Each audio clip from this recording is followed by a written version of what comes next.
So when we get started on this walk through time here of my time working overseas, we're going to talk about a couple of different things. We're going to talk about my mission, what I kind of thought what the mission was. What's God's mission, but what was the CIA mission? But before we do that, I just want to say this is one of my favorite pictures. And this was taken in the Philippines in Manila. Again, a young Chris Hager. And it says, "Bataan has fallen, but the spirit that made it stand, a beacon to all the liberty-loving peoples of the world, cannot fail." And that is the truth. And the world knows that to be the truth. That we represented liberty for all the liberty-loving peoples of the world. And you see that everywhere you go into the world. And everybody wants to come here. For good reason. Because we have that liberty. We have freedoms that we're guaranteed. We have a government that doesn't try to keep us down, not let us vote. We have a system of an economy that works through capitalism that lets us grow as much as we want to grow. We have a Christian beliefs that this country were founded on that's helped us throughout our beginnings to overcome evil. And so I just want everyone to know that when you travel around the world, everyone sees us as that beacon. And I want us to remember and be proud of being that beacon for all the liberty-loving people of the world. So let's talk a little bit about the mission. So we're going to talk about a couple of things here. I'm going to talk about the mission, which I got a little fuzzy on the mission. I'll be the first one to admit it. Between the CIA mission and God's mission.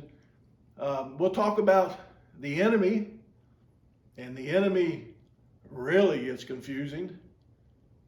We'll talk about weapons that we can use in this battle of CIA versus God. We'll talk about some battle plans. Once we decide what weapons are we going to use, what battle plans. Then we're going to kind of look at terrorist method of operation, because that's what I used to teach around the world, and it'll make sense to you when I get there. And then I'm going to leave you with one practical thing that I want you to keep in your mind for the rest of your life that's supposed to keep you alive, that we taught to counterterrorism teams around the world, and it saved my life many times, and it's just a little practical application of all these things that I want to share with you. So as we look here, the CIA mission, and this is according to the CIA World Factbook. Preempt threats and further U.S. national security objectives by collecting intelligence that matters, producing objective all-source analysis, conducting effective covert action as directed by the President, and safeguarding secrets to help keep our nation safe. The United States and the CIA is the best intelligence organization in the world. We do better than anybody. We've saved more people than anybody. We've saved our country more than anybody. We haven't saved the world, though. And as you look back, it never really says I'm going to save the world, although I thought we could save the world. If we can do democracy, capitalism, truth, Christianity, we can save the world, but it just says keep our nation safe. We did a great job of keeping our nation safe. However, of all those countries that I told you I've been to, whether it's in South America, Central America, Middle East, Yemen, Sudan, Africa, Pakistan, Afghanistan, Yemen, all these places, there's not one place I've been that's any better off now. It's still the same. everybody they're still trying to kill each other for whatever reason, or kill us, or we're trying to kill them, or they're trying to kill their neighbors, or they're trying to kill their tribal people. But the CIA mission was not really to save the world. I thought it was to save the world, but it just says keep our nation safe. We did that. I feel good about that. I just thought I could save the world. And so I was a little confused on the mission. Now, it's interesting. The CIA mission, when you read that mission statement, you go, boy, that was a bunch of stuff. You know, covert operations, and they're gathering all this intelligence with satellites, and we got balloons floating everywhere. Now, you know, we're flying a U-2 spy plane around that balloon that they shot out of the sky just recently. So you say the government world, the CIA world, the mission is super complicated. But God has a very simple mission. God says in John 3:16 through 17, "For God so loved the world that he gave his one and only Son, that whoever believes in him shall not perish but have eternal life. For God did not send his Son into the world to condemn the world, but to save the world through him." Very specific. Save the world through him. So we know if we look at CIA versus God, well, one's saying let's make the nation safe, the other one's saying let's save the world. So that's what we're trying to do. How do you save the world?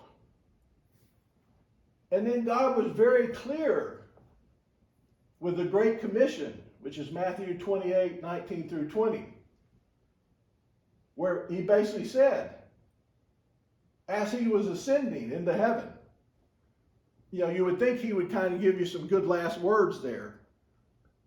I'm leaving, and so I'm going to give you some good last words. Then Jesus came to them and said, "All authority in heaven and on earth has been given to me.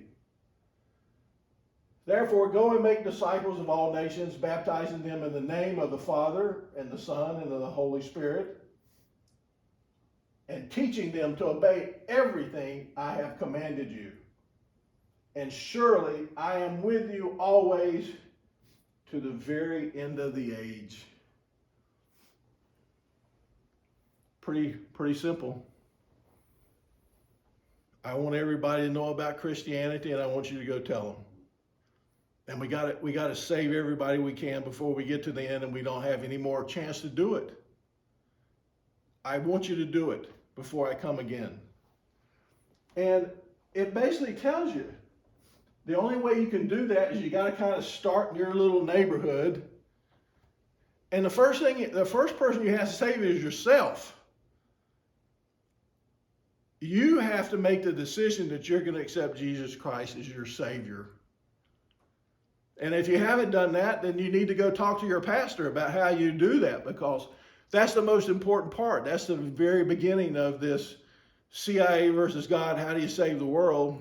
You got to save yourself first. And God's telling you how to do it. He gives you a simple plan. And then after you save yourself, then you got to save your family. You know, you can't just not take your kids to church because you have all these other things that you need to do. You have to keep this thing moving forward so that we all understand what the basic mission is to save the world. But it doesn't do you any good if you just save yourself and go, okay, I'm going to go to church now occasionally.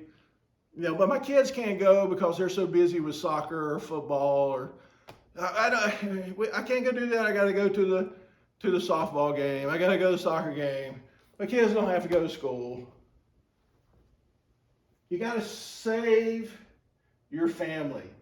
After you save your family, you got to go knock on a few more little doors here in this little neighborhood, because you just want to tell everybody we can so that we can let everybody know, hey, there are some absolute truths that you need to know that can help you in this world. The plan for saving yourself, saving the world is in the Bible. It's all here. So we just have to make sure everybody understands that plan. And then it is go save all the nations. We want to spread this around the world. Tell everyone is what Jesus said.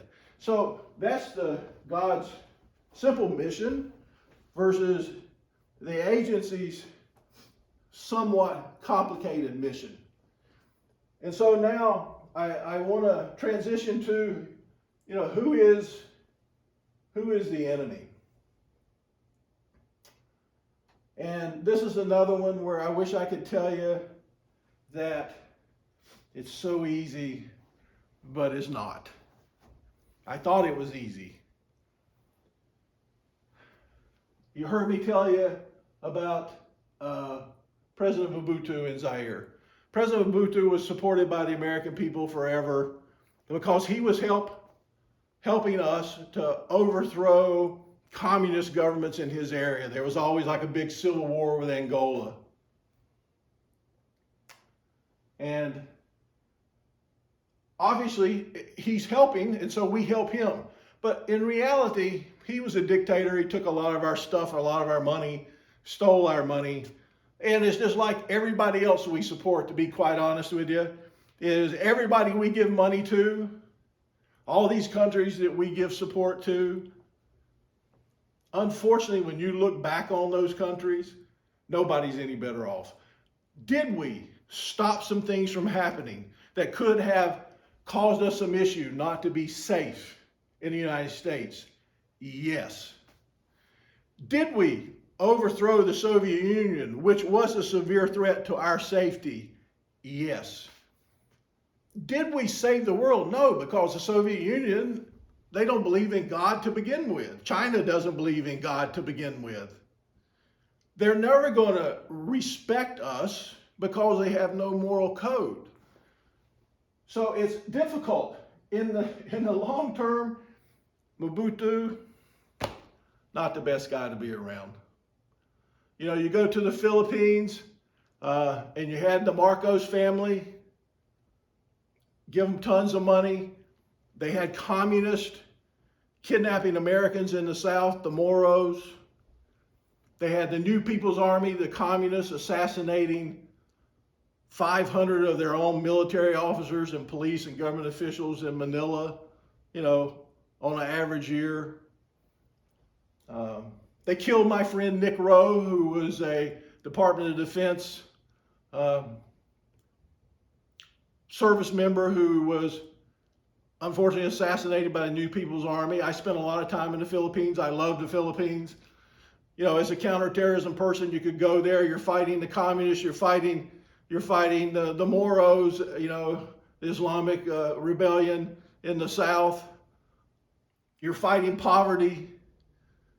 Do you think you're supporting democracy? Do you think you're helping the people?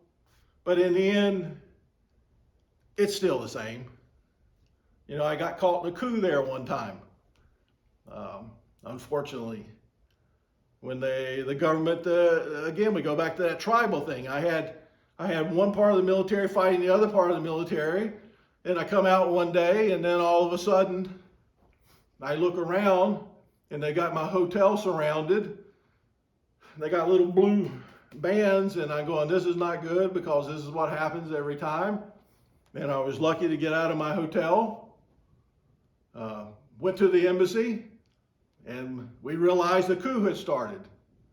And they actually encircled our hotel and held a lot of people hostage there for the entire time, several weeks. And probably one of the weirdest things I've ever seen was, I'm there in the embassy and we're looking out, and all of a sudden we see this little plane come flying over. And it's like a little trainer. And it's I don't remember the exact designation, but the open canopy type trainer, 2 seats. And it's flying over, and all of a sudden we see it go, and then it goes up, and we hear a boom. And I realize that trainer just bombed the presidential compound. And here came another one. Boom. And you're going, I'm back in World War II. I'm looking across, in the Philippines. I got these little trainers carrying single bombs. And the thing got out of hand, and eventually it's well documented that the United States decided they were going to close down the airspace, and so they sent some F-16s out across there and said, hey, the airspace is closed, guys. Can you imagine this guy flying this little propeller trainer? Here comes this big F-16 going, hey, it's closed. All right, it is closed. And so, who's the enemy? I can't figure it out. And then Osama bin Laden. We all heard of him. We all know who he is. The dude was on our side to begin with. He's on our side when I was in Pakistan, Afghanistan. He was trying to overthrow the Soviets. You just can't figure out who your friends are. And half the time your friends really are your foes. And even the foes that become friends are only for a short period of time. But that is not true. That is not true when you get to God's enemy. God's enemy is clearly defined. We know a lot about him. And if you go to Ephesians 6:12, it says, for our struggle is not against flesh and blood. See, I always thought it was flesh and blood. I have to admit, I did think we could somehow convince them that what they should do, to save their people or to save themselves. But in the end, it's not against flesh and blood. But it's against the rulers, against the authorities, against the powers. Boy, that all sounds good. I thought that's who I was kind of fighting against. All rulers, powers, Soviet Union, rulers, powers, Contras down in Nicaragua. But then it says against the powers of this dark world and against the spiritual forces of evil in the heavenly realms. It's not about everything going on here doing battle, although we love to do battle here on earth. But actually, the real foe is that spiritual forces of evil in the heavenly realms. And when I traveled to South Africa one time on business and for the government and for Ford, I've been there a lot, really, actually. But I took a side trip, took a little safari. This is a picture of a lion I actually took when I was on safari, and this is me sitting right here, and you see the lion there just kind of hanging out here. They're just sitting there. The lion is the only animal that sleeps on the ground in the jungle because he knows nobody's going to mess with him. And he's just taking it easy here. Because one, after they eat, they go, hey, I got nothing else to do right now until the next time I want to go disrupt something. But 1 Peter 5:8-9 says this about the lion. Be alert and of sober mind. Your enemy, clearly defined. The devil, clearly defined, prowls around like a roaring lion looking for someone to devour.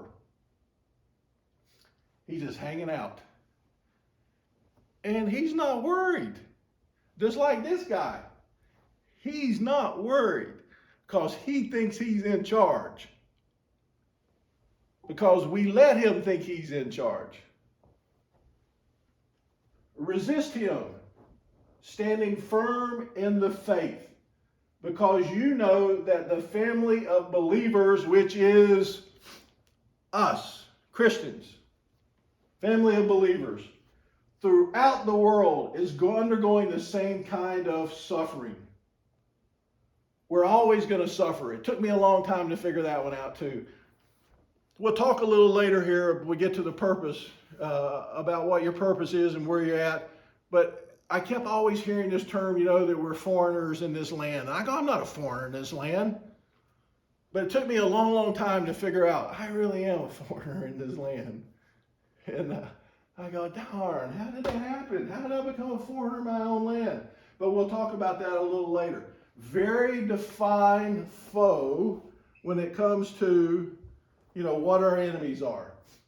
So I'm going to spend a little time now talking about the battle plan, God's plan and our plan.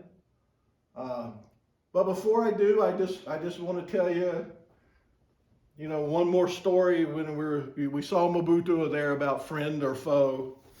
And I didn't tell this story for a long, long time. When I go to Africa for the first time, this book says, CIA veil, that Mr. Casey went to visit Mobutu a lot.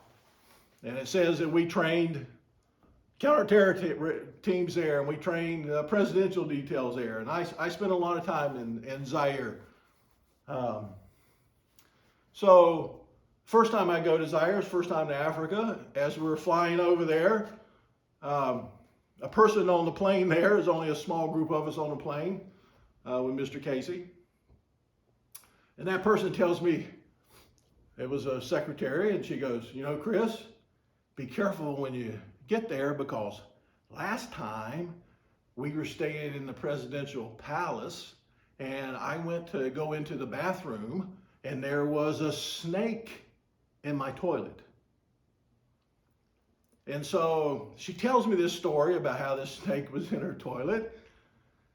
And now that little seed has been planted. And so when we land on the ground, we are busy, very busy that day. We're literally off the plane. We go for 15 hours or so. We're visiting all these different people. There's a big war going on in Angola. The communists are trying to take over. Mobutu, it's all in the book. Mobutu and Zaire is trying to, funnel all this money into rebels that are fighting the people in Angola. A lot going on. They take my bag and they take it to the Intercontinental Hotel. You remember me telling you I get $320 a day? Well, this is why I'm staying there at this time, because I'm with the boss. And when they take our bags, because we went off, and they took my bag, and the little stands they have, and they opened up my bag in the hotel room, and they opened up the bag. And they did that because they wanted to see what's in our bags, not because it was good service, but they'll tell you it was good service. So I've been working all day. We have about 30 minutes to come inside, change clothes. Then we have to go to a party at the embassy. I come running in, and I've got on a white shirt because we had some very high-level meetings, and a tie. I rip it off. The tie, I've been sweating so much. Literally sweat is just soaked up in that tie. Shirt is all dirty because a lot of the vehicles are open, and now you're driving on roads that are dirt, so now you got dust over everything. And I take off my shirt, and when I took off my shirt, I just kind of unbuttoned everything, and then I took my gun, and I laid my gun over here, and on the dresser. That's the key point. I take off a t-shirt that I had on. I reach in my suitcase. I just reach right over. I pull out a t-shirt. I pull the t-shirt over my head. And now this next part of my story takes like milliseconds to tell, but it seemed like a lifetime. And when I pull that white t-shirt over my head, I feel something dangling on my arm from about here to down to here, and you know what it is. And I'm thinking, there's the snake. Now this is milliseconds, but there's the snake. It somehow now got into my bag. It's hanging down my arm. I feel it just shimmering just a little bit. And I look at the corner of my eye, and I see this black thing hanging from all the way down here. It's about that wide, all the way down to my hand. So my first thought was not a logical thought, and that was grab my gun and shoot it. Which luckily, the gun was far enough away that I couldn't do that. And I would hope that I would have ruled that out to begin with. So my next thought was, hey, you're going to have to just smack this thing, stun it, kill it, and then move as fast as you can, but be efficient. So I'm thinking to myself, okay, I can do this. So I'm sitting here, I'm just going to smack it, throw it down on the ground, stomp on it. I look, there he is. I see it. Whack. I smack that thing as hard as I can. I grab it and I go straight down my arm.